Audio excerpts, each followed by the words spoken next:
নমস্কার ইউটিউব প্রিয় বন্ধু সাথী সবাইকে ধন্যবাদ, শুভেচ্ছা, অভিনন্দন, কৃতজ্ঞতা জানাই। বহুদিন পরে একটু ভিডিও করতে বসে গেলাম। যারা ভারতীয় জনতা পার্টিকে পশ্চিমবঙ্গে ডবল ইঞ্জিন সরকারের আনার প্রশ্নে যাদের যান প্রাণ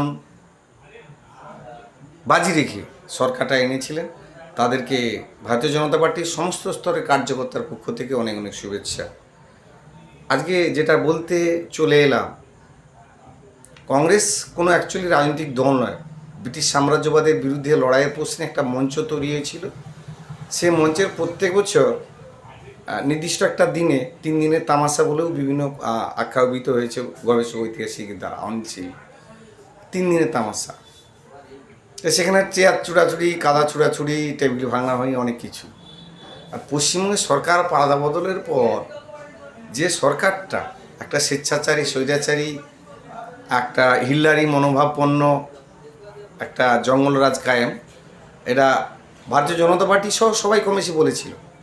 কিন্তু লড়াই ময়দানে বিধানসভায় আছে বিজেপি বিরোধী সবাই এক হয়ে গিয়েছিল।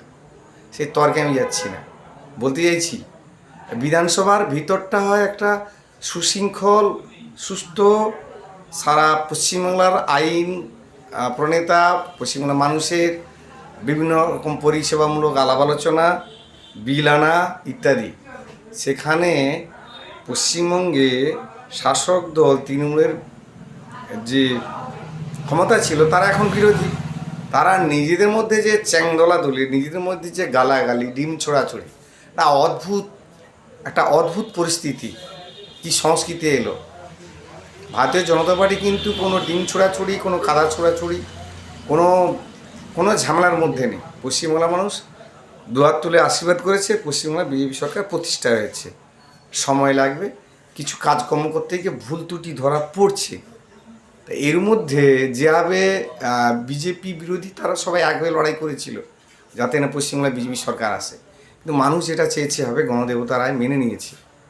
তা আমি বলছি, যারা এর মধ্যে সমালোচনা শুরু করেছেন বিভিন্ন ডেরায় বলুন, ঠেকে বলুন, বিভিন্ন জায়গায়, আরে মশাই, আমাদেরকে আন্দোলনে আমরা যে দলটায় আছেন, আপনারা মিটিং মিছিল করুন, পতাকা নিয়ে রাস্তায় নামুন, সে দম নেই। কি না আবার পেছনে লেগেছে বিজেপি সরকারের বিরুদ্ধে, বিজেপি দলের বিরুদ্ধে। হবে না। আপনারা মানুষকে সংগঠিত করে লড়াই ময়দানে নেব। মানুষ আমাদের পাশে এত সহজে আসবে না। এখন সোশ্যাল মিডিয়ার যুগে কোনো লুকোচুরি ব্যবহার নেই। সব সোশ্যাল মিডিয়া ওপেন, কোনো ধাপ্পাবাজি ব্যাপার নেই। একদম স্বচ্ছ, পরিষ্কার, পরিচ্ছন্নভাবেই হচ্ছে এবং হবে।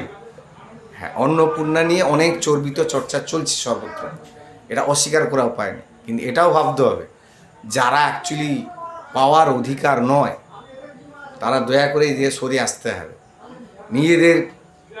নিজেদের অঙ্গীকার ডিক্লারেশন দিয়ে, নাহলে যখন আবার ভেরিফিকেশান হবে নিজেদেরকেই লজ্জায় পড়তে হবে। কারণ অনেকে আপনারা সার্ভিস করেন, প্রচুর অ্যাসেট, প্রপার্টি, ইনকাম ফাইল ইত্যাদি, আপনারা ভুল তথ্য দিয়ে অন্নপূর্ণা ভাণ্ডারটা নিয়েছেন।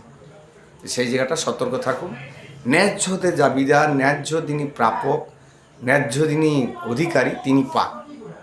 সাথে সাথে এটাও কথা, শিক্ষিত বেকার যুবক প্রচুর আছে, তাদেরও কর্মসংস্থানের দিকেও সরকার নজর দিচ্ছে।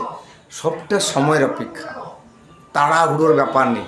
কারণ বিগত পরীক্ষিত যে প্রাতিষ্ঠানিক দুর্নীতি সরকার, সেই জায়গাটা এই সরকার পদক্ষেপ করবে না, করা যাবে না। অ্যাকচুয়াল যিনি চাকরি দাবিদার, যে চাকরি প্রাপক, তার চাকরিটা হোক। ধন্যবাদ। রাজনীতির ময়দানে রাজনীতি হবে। শেষেই আবার সেই বক্তব্য, সুন্দর মন সুস্থ জীবন, তার আগে থাকলো তরবারি, সেবাই ধর্ম, কর্ম আমার পরিচয়। বন্ধু, রাজনীতিটা রাজনীতির মতো হোক। ইয়াং জেনারেশনের রাজনীতি করার সুযোগ ভারতীয় জনতা পার্টি দিচ্ছে এবং দেবে। ভারতীয় জনতা পার্টি সবার জন্য, সবার পাশে।